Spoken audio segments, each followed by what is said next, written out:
네, 안녕하세요. 무역계약론 7주차 강의 시작하도록 하겠습니다.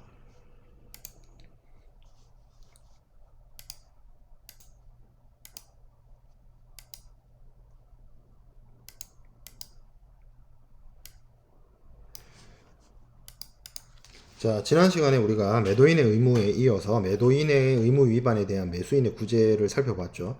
이번 시간에 학습하게 될 내용은 매수인의 의무, 그리고 매수인의 의무 위반이 있을 때 매도인이 어떠한 구제책을 행사할 수 있느냐에 대한 부분을 살펴보도록 하겠습니다. 그리고 그 내용을 보고 이제 위험 이전과 관련된 내용까지 살펴보도록 하겠습니다. 자, 첫 번째 53조, 우리 앞서서 30조에 매도인의 의무를 이야기할 때 굉장히 그 한 줄짜리 선언적 규정이 있는 걸 봤어요. 매도인이 물품 인도하고 서류 교부하고 소유권 이전해야 된다. 그 30조에 대칭되는 조항이 이 53조입니다. 매수인의 의무를 한 문장으로 선언하고 있죠. 매수인은 계약과 이 협약 CISG죠. CISG에서 요구되는 바에 따라서 물품의 대금을 지급하고, 물품 대금 지급, 그리고 물품 인도 수령, 돈 주고 물건 받아라. 깔끔하죠. 이거 해야 된다라는 거고, 대금 지급과 관련해서 54조에서 바로 이어서 이야기를 하고 있습니다. 매수인의 대금 지급 의무는 지급을 가능하게 하기 위한 계약, 당사자들 사이의 매매 계약이겠죠. 그리고 어떠한 법률 및 규정에 따라 요구되는 그러한 조치를 취하고 또 그러한 절차를 준수하는 것을 포함한다. 뭐 어떠한 법률 및 규정이라고 이야기하는 것은 뭐 이 당사자들 사이에서의 대금 결제와 관련된 어떤 준거법으로서 정해진 뭐 그런 것들이 될 수도 있고, 아니면 뭐 당사자들 사이에서 있는 뭐 UCP 600과 같이 신용장 통일 규칙과 같은 것들이 되어질 수도 있습니다. 그러면 그런 것들, 대금 지급을 가능하게 만드는 여러 가지 대금 지급 계약, 대금 결제 계약, 뭐 신용장 통일 규칙, 뭐 주심 통일 규칙, 뭐 이런 것들, 그런 것들에 따라서 필요한 절차나 조치를 매수인이 이행을 하면 되는 부분이고요. 자, 대금이 미확정된 계약이 있습니다. 사실 55조는 설명할 때마다 좀 난감하긴 해요. 왜냐하면 앞서 우리가 매매 계약의 성립에서 최소한의 확정 청약을 하기 위해서는 기본적으로 뭐 물품의 수량이라든지 대금이라든지 명세라든지 이런 것들이 확정되어 있어야만 확정 청약이고 계약이 성립된다라고 우리가 배웠는데, 과연 대금이 미확정된 계약이 있을 수 있느냐? 뭐 가능합니다. 있을 수는 있어요. 그러니까 이런 거죠. 그러니까 돈을 얼마를 줄지를 약간 어떤 사후에 뭐 판매 수량이나 어떤 뭐 시장 점유율이나 뭐 재고나 이런 것들을 고려해서 유동적으로 결정할 수도 있어요. 그 계약을 하는 경우에 따라서 뭐 이런 거죠. 뭐 1000개가 팔리면 얼마에, 뭐 10,000개가 팔리면 얼마에, 뭐 이렇게 계약할 수도 있는 거고, 정말로 대금을 사후에 결정하자. 우리가 지금 매매 계약을 체결하는 단계에서는 대금을 확정하지 말고 나중에 결정하자. 뭐 이렇게 할 수도 있는 부분이요. 그것이 절대 안 된다. 그런 계약은 뭐, 적용이 되지 않는다. 이렇게 제가 단언하기도 좀 곤란한 부분이에요. 왜냐면 어차피 당사자들 사이에서 그렇게 합의하기로 했고, 그걸 기본 전제로 양 당사자가 동의해서 계약이 성립이 됐고 이행이 됐다라면 충분히 그것이 당사자 자치 원칙에 의해서 인정되어질 수 있는 부분이기 때문에, 대금이 미확정된 계약도 경우에 따라서는 뭐 전혀 있을 수 없다 이렇게 얘기하기 좀 곤란하고요. 자, 그러면 어쨌든 뭐 그런 방식으로 대금을 나중에 결정하기로 했고, 지금 당장에는 결정이 안 돼 있어요. 그래서 뭐 그렇지만 계약은 유효하게 성립을 했습니다. 그래서 여기서 얘기하고 있는 것처럼 대금을 명시적으로든 묵시적으로든 지정하지 않았고, 뭐 제가 아까 얘기했던 것처럼 뭐 판매량이든 이런 거랑 연동해가지고 대금을 결정하기로 한 조항도 두지 않았다고 칩시다. 그게 있으면 그거에 따라서 결정하면 되는데, 정말로 그냥 대금은 나중에 결정해 뭐 이렇게 되어 있다라고 합시다. 정말 만에 하나의 가능성이지만, 자, 이 경우에는 당사자는 반대의 어떤 의사표시가 없는 한, 뭐 이것도 밑장을 까는 거죠. 쉽게 말하면 전제를 까는 거죠.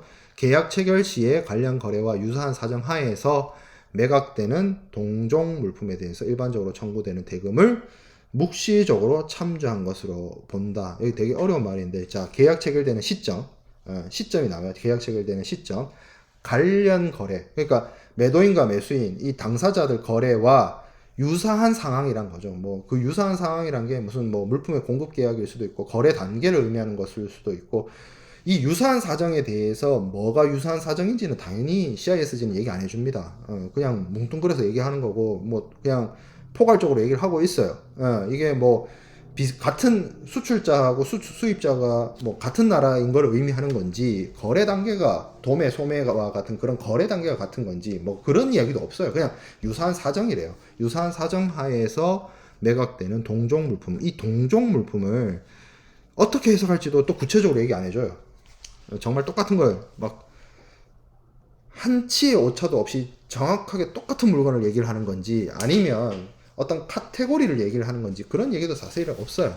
없긴 한데, 그런 그러니까 유사사정 동종 물품에 대해서 일반적으로 청구되는 대금 수준, 그거를 명시적이 아니라 묵시적이라는 얘기가 약간 불문율처럼 굳이 문서나 어떤 텍스트로 이렇게 규정해 놓은 것이 아니라 뭐 늘 뭐 굳이 말로 하거나 문서로 하지 않아도 지키는 그런 의미죠. 그런 것처럼 참조한다. 참조할 수 있다는 거지. 참조할 수 있다는 거지. 뭐 꼭 그 가격으로 해야 되느냐. 근데 왜 이렇게 이야기할 수 있겠죠. 여기 나와 있는 것처럼 가격을 정하지도 않았고, 아까 제가 얘기했던 것처럼 뭐 비례 방식으로 사후에 결정할 수도 있는데, 정말 그런 내용조차 없고 정말 거래 후에 우리 정하기로 합시다라고 했다고 가정한다면 이렇게라도 그 대금을 결정을 해야 되는 겁니다. 어떻게 보면 여러분들이 오해하기가 딱 좋은 게, 이렇게 규정되어 있으면 이렇게도 대금을 결정할 수 있겠구나라고 생각하면 안 될 게, 세상에 이렇게 대금 결정하는 경우는 없어요.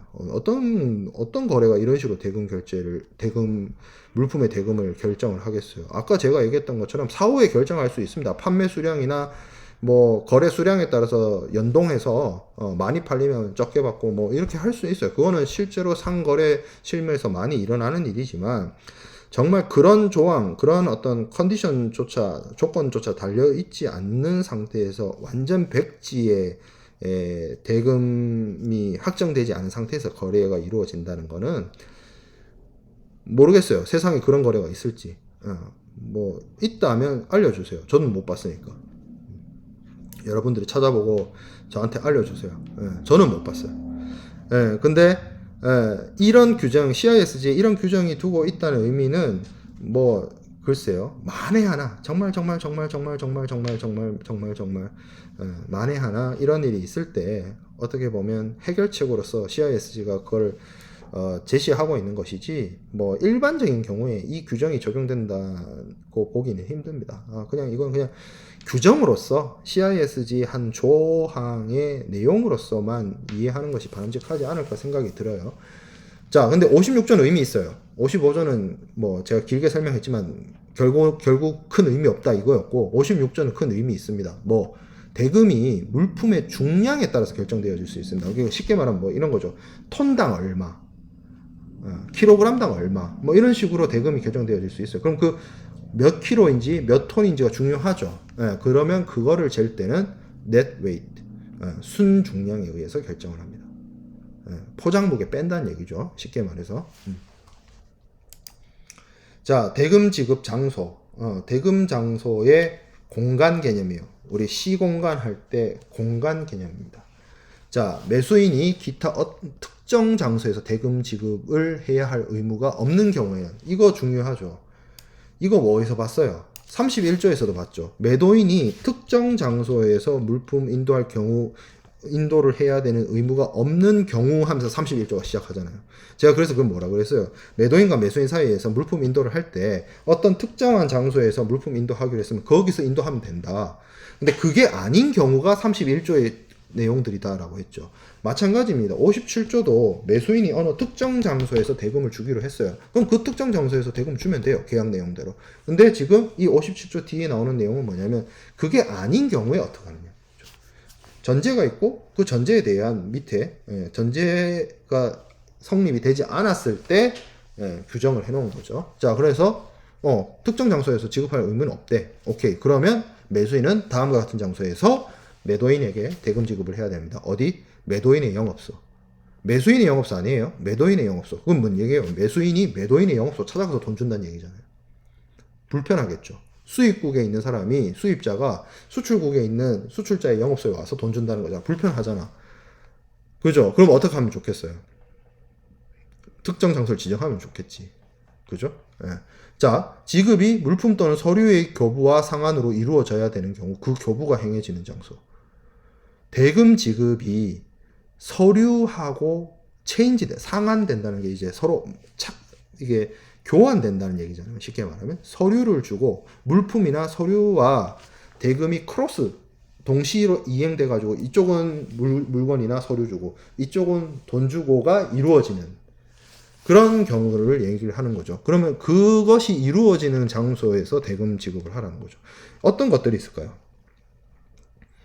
선화증권을 이야기할 수밖에 없죠. 이런 경우에도. 그러니까 선화증권이 우리가 앞서 물품의 소유권을 체화시킨 소유권을 어떻게 보면 도큐먼트 오브 타이틀, 그러니까 권리증권으로서 소유권을 나타내는, 증빙하고 입증하고 소유권을 나타내는 서류로서의 기능을 한다라고 했는데, 만약에 대금 지급이 이 선화증권하고의 상환으로 이루어지고 지급된다면 대표적으로 어떤 경우가 있느냐? 화한 거래, 다시 얘기해서 신용장 방식을 이용하든 추심 방식을 이용하든 한어음과 선화증권을 이용을 해서 대금을 회수하는 그런 대금 결제 방식을 선택을 했을 때 그 서류, 한어음, 선화증권, 그 외 기타 서류와 대금이 교환되고 상환이 되는 그 장소에서 대금 지급이 이루어져야 된다. 그런 얘기죠.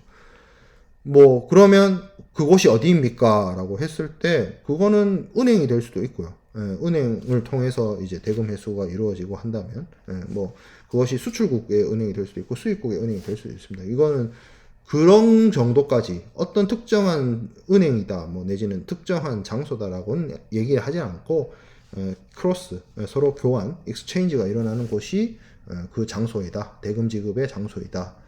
라고 이야기를 합니다. 자, 그리고 매도인은 계약 체결 후에 그 영업소를 변경함으로 인해서 야기된 지급의 어떤 부수적인 비용의 모든 증가액을 부담해야 된다. 계약 체결 후에 매도인이 영업소를 바꾼대요. 그래서 매수인한테 불편한 비용을 줄 수도 있겠죠. 그러면 그때 매도인이 부담하라. 뭐 잘 일어나진 않지만 뭐 기업들이 뭐 본점이나 영업소를 그렇게 쉽게 바꾸나요? 그렇진 않는데 뭐 만에 하나 이럴 가능성도 있으니까 규정이 있다라고 볼 수 있겠네요. 자, 근데 장소란 개념보다 더 중요한 거, 돈 주는 것과 관련해서 장소적 개념보다 더 중요한 건 대금 지급 시기입니다. 매수인이 어떤 특정한 시기에 대금 지급해야 할 의무가 없는 경우에는 또 이 말 시작하죠. 이거 다시 뒤집어서 얘기하라고 했죠. 매수인이 특정 시기에 대금 지급할 의무가 있으면 어떻게 해야 돼요? 그 시기에 대금 지급하면 됩니다. 어떻게 보면 돈이란 거는 사실 만나서 주기보다는 서로 물리적으로 만나서 돈을 주기보다는 아까 얘기했던 신용장이나 추심을 이용한 하한 추심 거래, 하한 신용장 거래와 같은 경우에는 얘기가 달라지지만 단순하게 그냥 단순 송금을 한다고 친다면 굳이 만나서 뭘 전하는 거기보다는 그냥 전신한 TT 방식으로 대금을 송금, 계좌이체 같은 계좌이체, 무통장 입금 이런 방식으로 이제 대금을 보내주게 되기 때문에 어떻게 보면 장소적 개념보다 시기적 개념이 더 중요해요. 언제 보내주느냐, 언제. 근데 그 매수인이 매도인한테 언제 보내주느냐에 있어서 핵심은 특정 시기에 주기로 했으면 특정 시기에 주면 돼요. 그렇죠? 자, 그 다음에 그게 아니라면, 그게 이제 전제가 아니라면 매수인은 매도인이 계약 및 협약에 따라 물품 또는 처분을 지배하는 서류, 물품 또는 그 처분을 지배하는 서류를 네 글자로 줄이면 뭘까요? 선화증권입니다. 선화증권. 대표적으로 뭐 꼭 무조건 선화증권입니까? 그러면 또 예외적인 상황이 있을 수도 있으니까 뭐 시웨이빌이 사용되어질 수도 있고 선화증권이 사용되지 않는 뭐 시외 비리, 항공운송에 의해서 시외 비일이 써질 수도 있죠. 물론 시외 비리나 에어웨이 빌 같은 경우에는 그것이 어떤 권리증권으로서 기능을 하진 않지만, 어쨌든 뭐 그렇게 지금 뭐 운송 서류의 어떤 권리성 갖고 지금 얘기를 하는 것이 아니라 CISG를 얘기하는 단계니까 뭐 그 디테일하게 들어가진 않겠고 그냥 대표적으로 저런 물품의 처분을 할 수 있는 서류라고 하면 기본적으로 여러분들 선화증권 생각하면 된다는 거예요. 자, 선화증권과 같은 서류 중에 어느 것을 매수인의 임의 처분하에 인도한 때에 대금을 지급해야 된다. 쉽게 말하면 선화증권이 교부되면 매도인한테 매도인에서 매수인에게로, 혹은 매도인의 대리인 아니면 매도인을 통해서 대금 회수를 하는 뭐 은행이나 주심이나 신용장과 같이 그런 걸 이용을 해서 대금을 그 서류를 매수인에게 넘길 때 매수인은 매도인에게 대금 지급을 해야 된다, 그 얘기입니다. 매도인은 그 지급을 물품 또는 서류를 교부를 위한 조건으로 정할 수 있다. 이게 뭔 얘기냐면 매도인 입장에서 매수인이 매도인에게 돈 줘야만 물품을 주거나 서류를 줄 수 있는 조건을 달 수 있다는 거예요. 실제로 그렇죠. 추심 방식이든 신용장 방식이든 선화증권을 받기 위해서, 매수인이 선화증권을 획득하기 위해서는 반드시 결제가 이루어져야 됩니다. 적어도, 아니면 기한부 한어음이라고 한다면 적어도 인수행위가 이루어져야 돼요. 그런 것이 있기 때문에 이걸 조건으로 내걸 수 있다, 매도인 입장에서는. 자, 그리고 계약이 물품 운송을 포함하는 경우에는 이거 31조에서 이런 이야기 나왔죠. 뭐 계약에 물품 운송이 포함이 되어 있다, 뭐 어쩌고저쩌고 그건 나왔는데 그거 연장선입니다. 매도인은 대금 지급과 상환하지 아니하면 물품 또는 그 처분을 지배하는 서류를 매수인에게 교부하지 아니한다는 조건으로 물품을 발송할 수 있다. 이게 되기 때문에 우리가 상징적 인도가 가능하고, 상징적 인도가 가능하기 때문에 그 선화증권과 한어음을 이용한 하한어음 치결 제도가 가능하게 되는 거죠. 결국엔 뭐예요? 매도인이 물품을 발송을 했지만, 물품을 보냈어요. 운송인을 통해서. 그때 우리가 앞서 그런 얘기 했죠.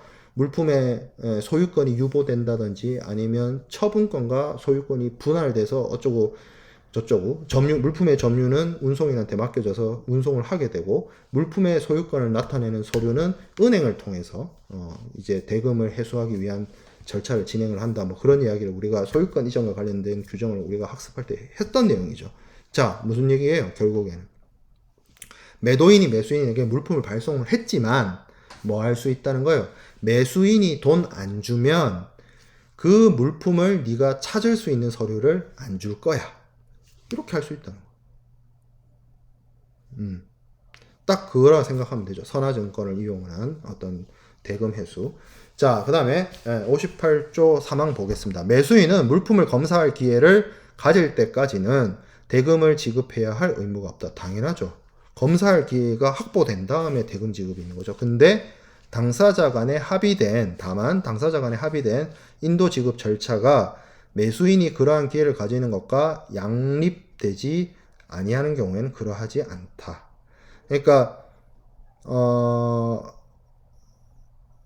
그러하지 않다라는 얘기는 검사 기회가 없었지만 대금 지급을 한다는 얘기예요. 그러니까 단서 규정, 뒤에 단서 규정이 저 앞에 있는 이게 이제 원칙이잖아. 원칙. 이 규정, 여기 있는 내용이 원칙이죠. 다만 뒤에 있는 건 예외죠. 이 예외적인 상황에서는 그러하지 않다는 게, 뭐가 그러하지 않다는 거예요? 이거 그러지 않다는 얘기잖아요. 원칙에 다른 행동, 원칙과 다른 일을 할 수 있다는 거죠. 예외적인 상황이 있다는 거죠. 그럼 어떤 경우가 예외적인 상황인 거예요? 당사자 간에 뭔가 합의되어 있어요. 물품의 인도와 대금 지급에 대한 절차가 서로 간에 합의되어 있어요. 뭐 어떤 합의가 되어 있을까요? 매수인이 돈 먼저 주는 경우도 있을 수 있죠. 선지급, 선불. 그 매도인과 매수인 사이에서 합의를 한 거죠. 선불하기로. 그러면 매수인이 물품을 검사한다는 건 최소 물품이 매수인의 임의 처분하에 도착했기 때문에 검사를 한다는 건데, 그때까지 돈을 안 주면 그게 선불일 리가 없잖아요. 근데 매수인과 매도인 사이에서 합의해가지고 선불하기로 했어. 매수인이 돈 먼저 주기로 했어. 그러면 뭐 물품의 검사하고 이 대금 지급의 어떤 시기가 묶이는 게 아니죠. 그 얘기예요. 그 단서에 있는 내용이. 자, 59조 대금 지급 시기 도래. 매수인은 계약 또는 협약에서 지정되거나 확정될 수 있는 기일에 대금 지급해야 된다. 계약에서 날짜를 정했어요. 지급해야죠. 이 협약에서 날짜가 정해져요. 대금 지급해야죠. 매도인 입장에서는 뭐 그것과 관련해서 어차피 계약이나 이 협약에 따라서 날짜가 정해져 있어요. 픽스되어 있어요. 뭐 근데 뭘 따로 뭐 하라라고. 뭐 계약 내용이니까. 매수인이 돈 안 주면 계약 위반이에요. 그러니까 뭐 매도인이 뭔 특별한 ACTION을 할 필요가 없죠. 그 얘기인 거고. 자, 60조.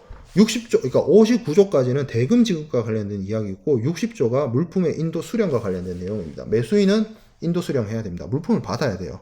매도인에 의해서 인도를 가능케 하기 위해서 매수인에게 합리적으로 기대될 수 있었던 모든 행위를 해야 됩니다. 그러니까 매도인이 물품을 넘겨주는데 가만히 서 있는다든지 뭐 받을 준비가 전혀 안 돼 있다든지 뭐 그래서는 안 되겠죠. 매수인도 물품을 전달받는 입장이니까 물건을 전달받기 위한 어떤 당연한 어떤 준비나 이런 것들이 돼 있어야 되고 그리고 결국에 수령을 해야 된다. 뭐 당연히 물품을 전달했는데 매도인 입장에서 물품을 매수인에게 전달했는데 매수인이 안 받아가 그래서는 안 되겠죠. 매매 계약을 했고 너가 물건 사기로 했으니까 물건 줬으면 받아가. 너무나 당연한 거지만 뭐 당연한 걸 안 할 수도 있기 때문에 인도 수령을 거절하거나 뭐 여러 가지 뭐 일종의 마켓 클레임 같은 악성 클레임을 할 수도 있기 때문에 물건을 받아가라. 그것도 매수인의 의무다라고 규정을 해놓은 겁니다. 자, 그래서 매수인의 의무와 관련된 규정들을 쭉 살펴봤어요. 간단하기도 하지만 핵심적이긴 하죠. 그래서 매수인은 돈 주고 물건 받아라. 돈 주는 것과 관련해서는 기본적으로 뭐 이 협약에는 그러니까 돈 주는 거에 대해서 디테일하게 얘기 안 하고 있어요. 저 54조 저게 다예요. 양 당사자 사이에서 대금 지급과 관련돼서 뭐 대금 지급 신용장 계약이든 주심 계약이든 뭐 신용장을 하게 되면 UCP 600 따르면 되고 주심을 하게 되면 뭐 주심 통일 규칙이나 아니면 은행의 보통 상관례나 간섭에 따르면 되고 그리고 뭐 송금을 하게 되면 그 은행의 업무 절차에 따라서 진행을 하면 돼요. 그래서 그거에 따라서 매수인이 매도인에게 대금을 지급하면 되는 것이고 정말 뭐 만에 하나 절대 일어나지 않을 일이라고 생각은 들지만 뭐 대금이 미확정됐을 때는 어떻게 할지. 근데 CISG가 제가 설명을 하면서도 계속 얘기를 하지만 되게 너프하고 뭐 규정이 세부적인 내용 하나도 없고 이렇죠. 여기서도 마찬가지로 뭐가 유사한 사정인지 뭐가 동종물품인지 뭐 구체적으로 얘기가 안 돼 있으니까.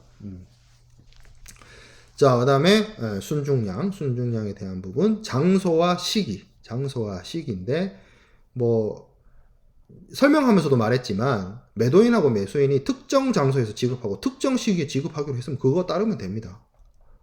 그게 아닌 경우에 지금 57조 58조 내용 갖고 얘기하면 돼요. 자, 그리고 뭐 대금 지급이 도래하면 뭐 매도인이 뭘 할 필요 없이 여기 매도인의 최고는 베스트 이 최고가 아니고요. 이 법률 용어입니다. 최고라는 게 고지하는 거예요. 돈 내놓으세요라고 이렇게 그 한 게 이제 법률 용어에서 최고가 있어요. 여기서 말하는 최고는 더 베스트 이거 얘기하는 게 아니다. 오해. 자, 그다음에 물품을 매수인이 인도를 해야 된다. 수령을 해야 된다. 받은 거 매도인이 인도를 하고 그 인도된 물품에 대해서 매수인은 수령할 의무가 있다. 그렇죠? 자, 그래서 물품 인도와 대금 지급이 물품의 인도는 CISG 31조. 그리고 대금 지급과 관련해서는 57조, 58조의 대금 지급 장소, 대금 지급 시기가 나와져 있습니다. 그래서 좀 같이 이걸 같이 붙여서 좀 보면 매도인은 이 첫 번째 줄이 제일 중요해요. 특정 장소에서 인도하기로 했으면 그 장소에서 물품 매도인이 인도를 해야 되고 특정 장소에서 매수인이 매도인에게 대금 지급하기로 했으면 그 장소에서 하면 되고 특정 시기에 대금 지급을 하기로 했으면 그 특정 시기에 대금 지급하면 됩니다. 사실 세상에 거의 대부분의 거래, 대부분의 무역 거래는 다 이렇게 이루어집니다. 왜? 매도인과 매수인 사이에서 계약서에 언제 주고 어떻게 주고 다 물건 주고 돈 받는 게 사실 매매 거래의 핵심인데 그거를 구체적으로 매도인과 매수인이 합의해서 안정했다. 그러면 그 제대로 계약이 이행되기가 어렵죠. 예, 그렇기 때문에 보통 지정되어 있고 그 지정된 대로 하면 돼요. 그거 안 했을 때 이제 문제가 되는 거지. 뭐 구제책이 나오고 뭐 손해배상이 나오고 특정이행 청구가 나오고 뭐 이렇게 넘어가는 거지. 보통은 정하게 돼 있죠. 근데 정해지지 않았다면 물품의 인도의 경우에는 최초 운송인, 뭐 특정 장소, 매도인의 영업소 이렇게 넘어가는 거고, 대금 지급의 장소와 관련해서는 서류와 이게 교부 상환이 이루어지는 크로스가 되는, 이쪽에서 물품 서류가 가고 이쪽에서는 대금이 이렇게 크로스되는 그 장소가 이제 대금 지급 장소가 되는 거고, 시기도 마찬가지죠. 시기도 그 비슷한 얘기를 하고 있는 거잖아. 물품 서류하고 물품 서류가 넘어갈 때 돈 주라 그 얘기를 하는 거고, 예, 그리고 장소와 관련해서 뭐 아무것도 아니고 최종적으로 위에 있는 그 특정 장소니 뭐 최초 운송인이니 뭐 교부 장소니 이게 해당이 안 되는 최종적인 경우에는 매도인의 영업소에서 물품의 인도와 대금 지급이 이루어져야 되고, 매수인의 영업소 아닙니다. 매도인의 영업소입니다. 자, 그리고 계약에 운송이 포함되어 있는 경우에는 이거죠. 예. 물품 또는 처분을 지배하는 서류를 매수인에게 교부한다. 뭘 했을 때? 매수인이 대금 지급했을 때 조건 걸 수 있다. 뭐 그런 내용을 이야기했습니다. 자, 매수인의 의무는 상대적으로 매도인의 의무에 비해서 조금 간단한 내용들이 많이 있죠. 뭐 이어서 보도록 할게요. 자, 그래서 매수인이 이런 대금 지급과 물품 수령을 하지 않았을 때 매도인이 그 상대방의 계약 위반에 대해서 이제 자신의 권리를 찾기 위해서 구제책을 행사를 해야 되는데, 61조에 매도인의 구제 방법이 이제 등장을 합니다. 자, 비슷한 내용이 있어요. 비슷한 내용이 있는 게,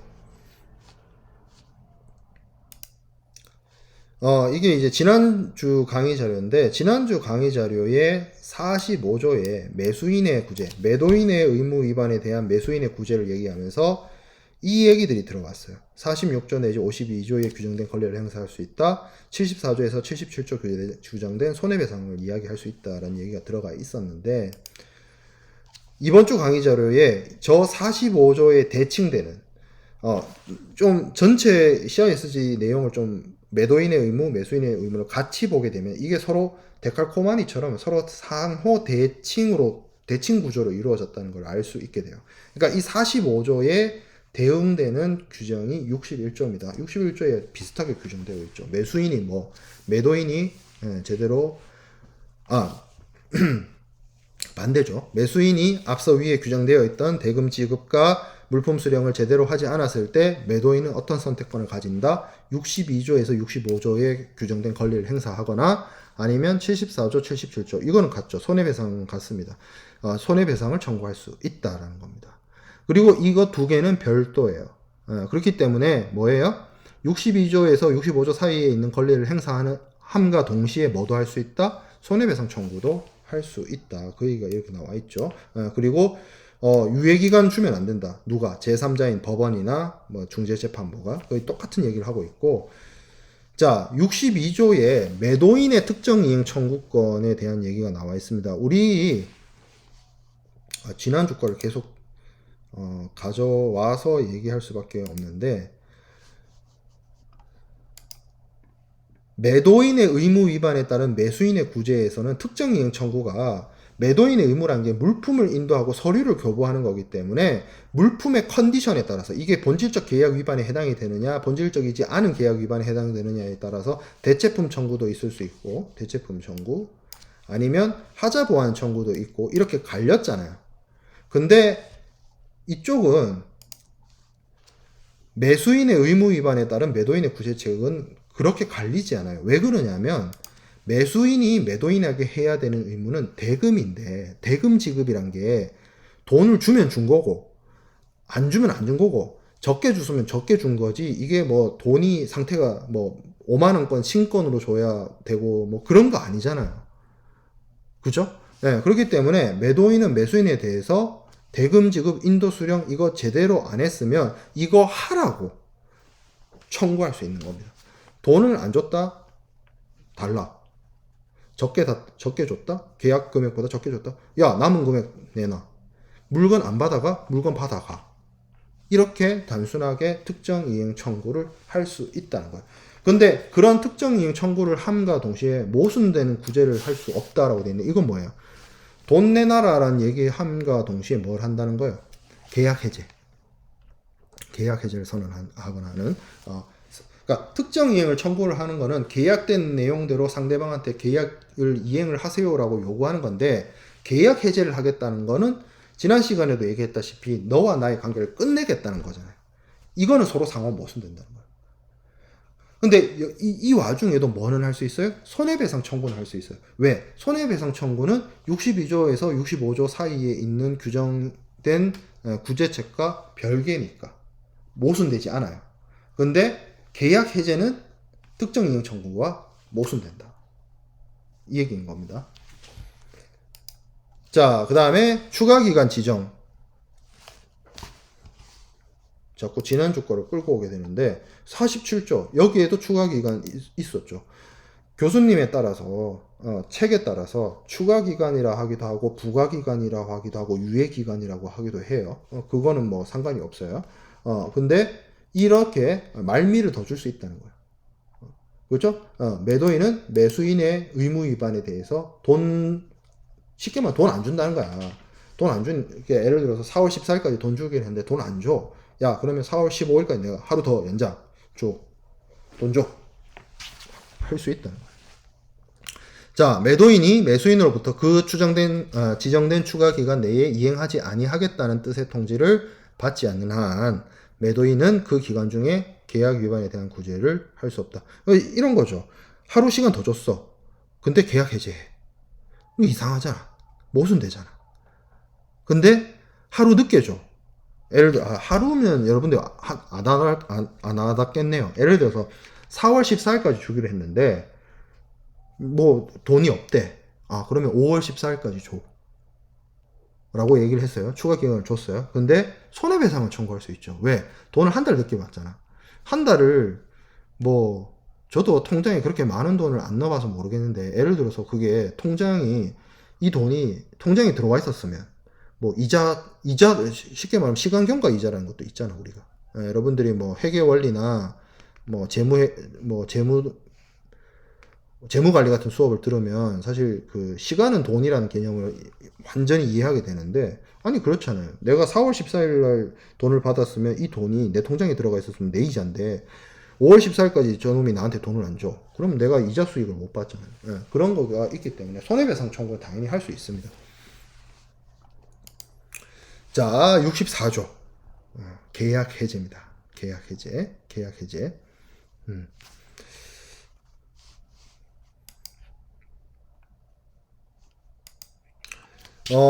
이것도 마찬가지로 제가 이거는 별도로 그 강의자를 만들었는데 49조에 있는 그러니까 매도인의 의무 위반에 대해서 매수인이 계약 해제를 하는 것과 매수인의 의무 위반에 대해서 매도인이 계약 해제를 하는 것 이게 이제 데칼코마니처럼 이루어진다는 거죠.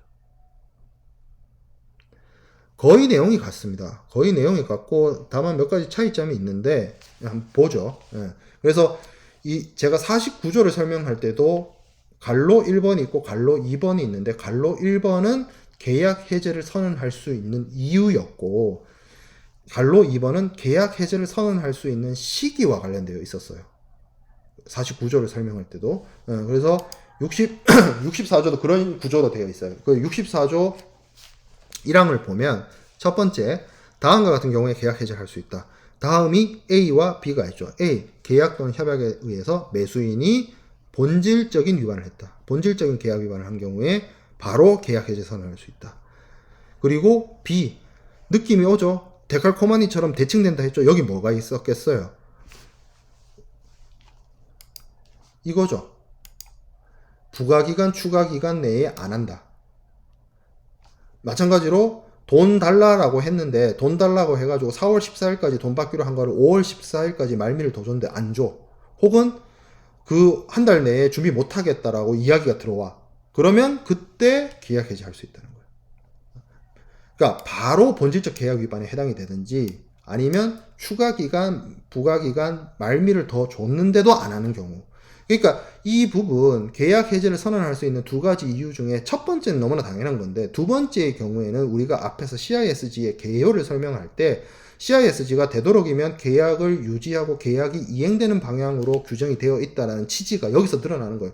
그러니까 상대방이 크리티컬한 잘못을 한 게 아니야. 그러면 일단 좀 봐줘봐. 기간 줘서 좀 기다려봐.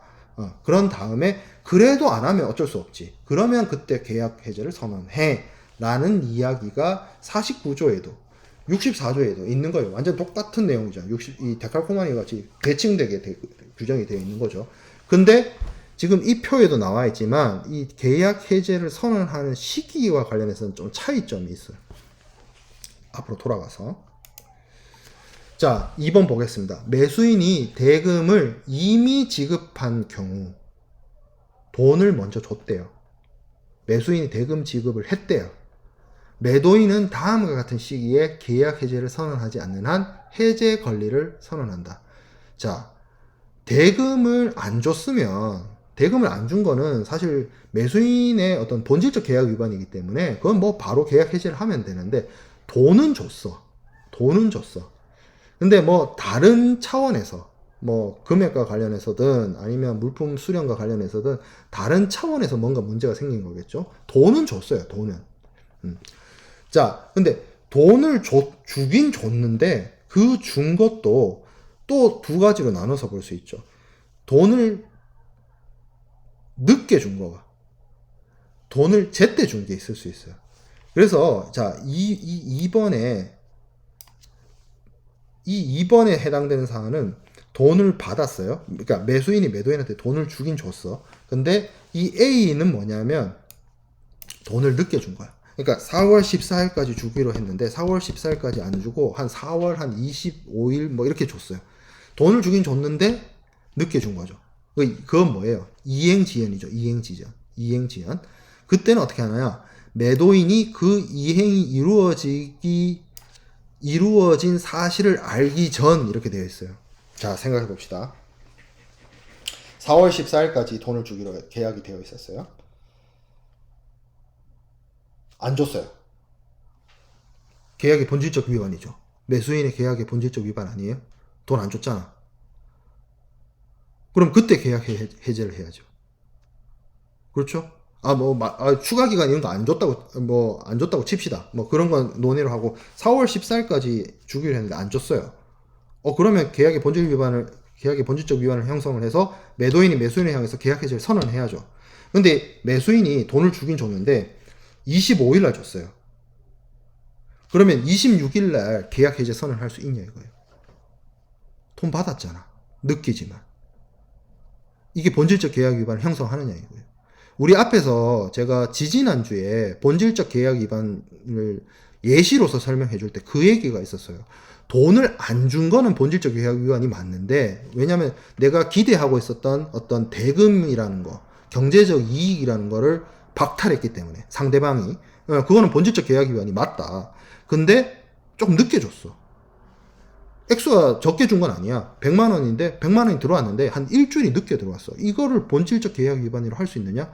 그건 본질적인 계약 위반까지 가기는 좀 어렵다. 왜냐하면 내가 기대하고 있었던 이익을 얘네가 박탈한 게 아니라 좀 지연시킨 거기 때문에 나한테 뭐 이자 수익과 같은 어떤 사소한 수익을 실현시키지 못한 건 맞지만 대금을 못 받은 게 아니기 때문에 본질적이지 않은 계약 위반에 해당될 수 있다라고 예시를 들어서 설명했죠. 물론 제가 설명하는 것은 그냥 어떤 케이스를 말하는 거지 절대적인 기준이 될 수는 없어요.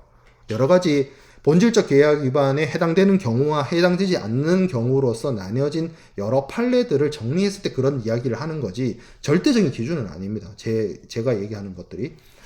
그것도 케바케로 달라질 수 있어요. 법원에서 판단을 할 때.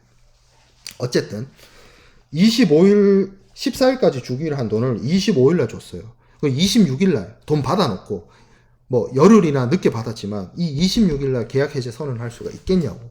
없지. 받긴 받았잖아.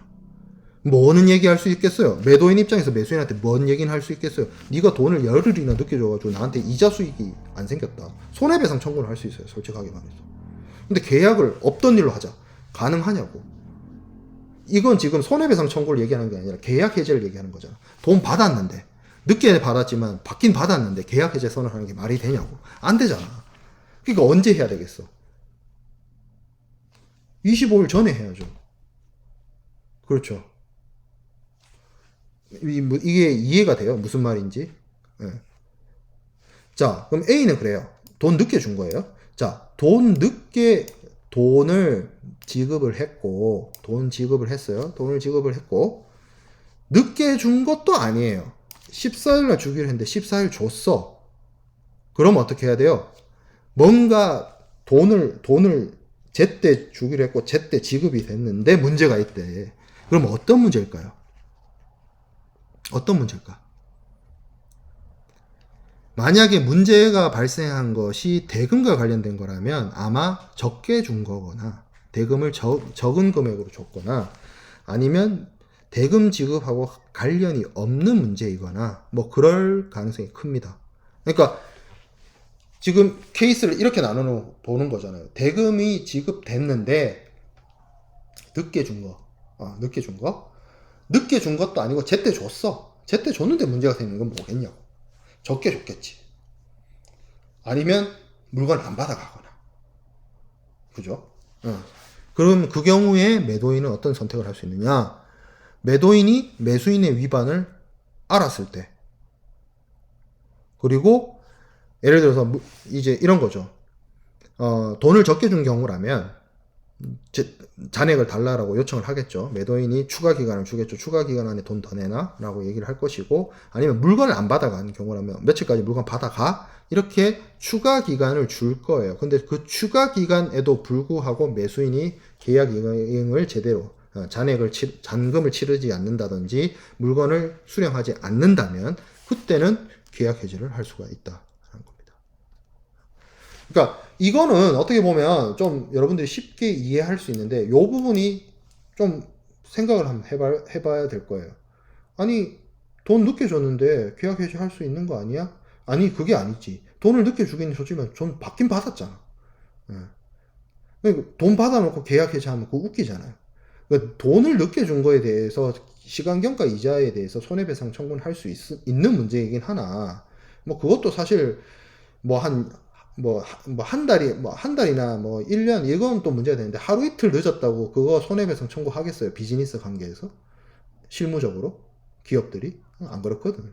그러니까 그런 차원에서 있는 규정이다. 이 말이. 자, 그래서 매수인이 대금 지급한 경우에 매도인의 계약 해제. 제가 지금 말로 설명한 거를 표로 정리해 놨어요. 제가 말로 설명한 게 이해가 안 되면 이 표로 이해하면 돼. 자, 뭐예요? 이행지체가 있다고. 그러면 그 계약 해제는 언제 해야 돼? 이행이 이루어지기 전에 해야지. 25일 주기 전에, 돈 주기 전에 해야 그 계약 해제가 맞는 거고, 늦게 준 거 아닌 경우에는 위반을 했거나 어떻게 부가기간을 줬는데 부가기간 내에 안 하겠다라는 것이 의사로 드러나거나 행동으로 드러나는 그때부터 이제 합리적인 기간 안에 리즈너블한 타임 안에 매수인의 어떤 계약 위반과 관련해서 매도인이 계약 해제를 행사할 수 있는 기간으로 보면 됩니다. 자, 그래서 49조하고 64조가 비슷하지만 차이점이 있다. 그런 거죠. 그렇죠. 그래서 요 경우,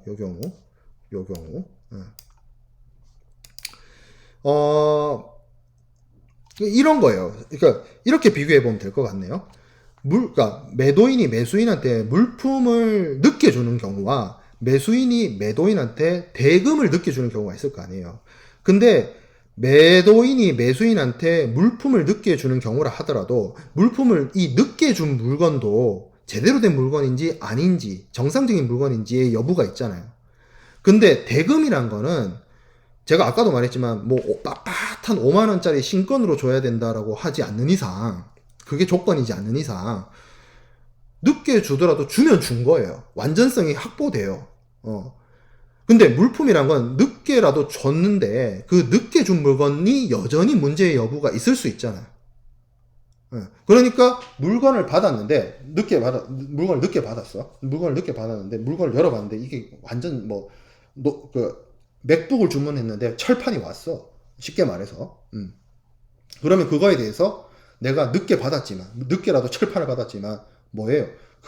그게 맥북이 아니라 철판이란 걸 안 후에 합리적인 기간 안에 계약 해지를 선언을 하고 손해배상 청구하고 할 수 있는데, 돈을 받는 입장이라면 안 받으면, 아직 못 받았으면 계약 해지를 선언할 수 있지만 늦게라도 돈을 받았어. 받았는데 어떻게 해? 그때는 계약 해지를 선언하기가 애매하죠. 그 얘기예요. 그 얘기. 그 차이점이에요. 이게 매수인의 해제 49조와 매도인의 해제 64조의 차이예요. 자, 그 다음에 65조 물품 명세의 확정권 있습니다. 물품 명세 확정권. 요거는 그러니까 쉽게 말해서 요거만 있는 아주 특수한 케이스예요. 이 CISG 규정에서 계약상에 매수인이 물건 사는 사람이에요. 물건 사는 사람이 물품의 형태나 용적이나 특징을 지정하기로 했어요. 그런 경우 있잖아. 매수인이 어떤 CTO, 주문자가 오더를 할 수 있어요. 커스터머가 아주 세부적으로 디테일한 내용들을 어떤 스펙이라든지 이런 걸 주문을 하기로 되어 있어. 근데 매수인이 그걸 알려줘야 매도인이 거기에 맞춰서 물건을 만들 텐데, 매수인이 그 정해진 기일 내에 그것을 안 알려줘요. 그런 경우가 잘 있겠나 싶긴 하지만 그럴 수도 있죠. 그럴 수도 있어요. 그런 일이 일어난다고 칩시다. 지금 가정해 봅시다. 자, 그래서 물품 명세에서 매수인이 매도인에게 알려주지 않았어요. 그러면 매도인은 그럼 어떡할 건데? 물품을 만들기는 만들어야 되는데 세부적인 스펙이나 이런 거는 매수인이 안 알려준다. 그러면 매도인은 자신의 다른 모든 권리에 침해 없이 매도인에게 알려진, 매도인이 여러 가지 교섭을 하면서 통해서 알게 된 그런 정보를 바탕으로 자기가 알아서 만들 수 있어요. 이거죠. 매도인이 뭔가 주문자 에서 주문 제작 생산하는 그런 물건을 만들고 있는데, 이거 세부적인 스펙을 내가 만들어 넣어야 되는데 그거를 주문자가 알려주면 좋은데 안 알려준다. 그럼 내가 이 사람하고 뭔가 계약 체결과 관련해서 이야기한 것도 있고 계약의 본질적인 내용도 있고 해가지고 그냥 내가 알아서 만들게, 이렇게 된다는 거예요. 자, 그러면 매도인이 그래서 자기가 알아서 오마카세도 아니고 아무튼 오마카세 하겠다는 거지. 그죠? 그래서 매도인이 그래서 물품 명세를 만들게 되면 그럼 그냥 내 맘대로 진짜 내 맘대로 만들 수 있느냐? 그건 아니고, 만들 때 매수인한테 네가 지금 얘기가 없어서 내가 이렇게 만들게 라고 통지해야 됩니다. 그리고 이렇게 만들게라고 통지하면 그제서야 반응하는 사람이 있을 수 있어요. 세상이 참 미리 선제적으로 좀 대응해주고 후딱후딱 빨리빨리 좀 하면 좋은데 느적하게 세상 여유롭게 사는 사람 많아요. 주변에 살다 보면 여러분들이 사회에 나가서 사회 경험 해보면 알겠지만 그제서야 얘기하는 사람이 있을 수 있어요. 그래서 매수인이 그런 통지를 받고 자기가 물품 명세를 작성할 수 있도록 합리적인 기간을 줘야 됩니다. 그리고 그 기간 내에 또 안 해. 그러면 매도인이 알아서 오마카세 한 그게 이제 당사자 사이에서의 거래 물품이 돼요. 거래 물품의 명세가 되는 겁니다. 그런 규정이에요. 물품 명세 확정권이라고. 매수인의 의무 위반에 매도인의 구제책에서 우리가 앞에서 이제 매도인의 구제책, 매수인의 구제책, 매도인의 구제책을 배우잖아요. 그 중에서 매도인의 구제와 관련돼서 특이하게 들어가 있는 거예요. 요거 물품 명세 확정권.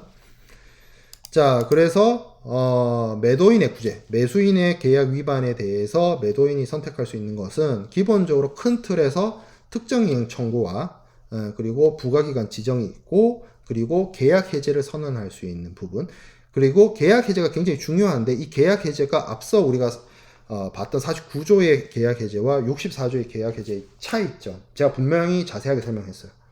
어떤 차이가 있는지. 이게 한쪽은 물건을 보내고 한쪽은 돈을 보내주는 거기 때문에 돈은 늦게라도 받으면 받은 거고, 근데 물건은 늦게 받았지만 확인이 필요하다. 이게 제대로 된 물건이 늦게라도 온 건지, 예, 거기에 따라서 갭이 규정 차이가 있다라는 점입니다. 예, 그리고 65조는 굉장히 특이한 규정이고요.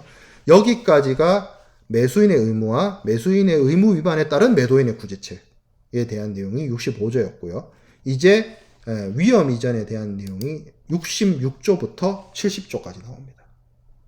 이 부분은 수업 내용을 잠깐 끊어가도록 하겠습니다.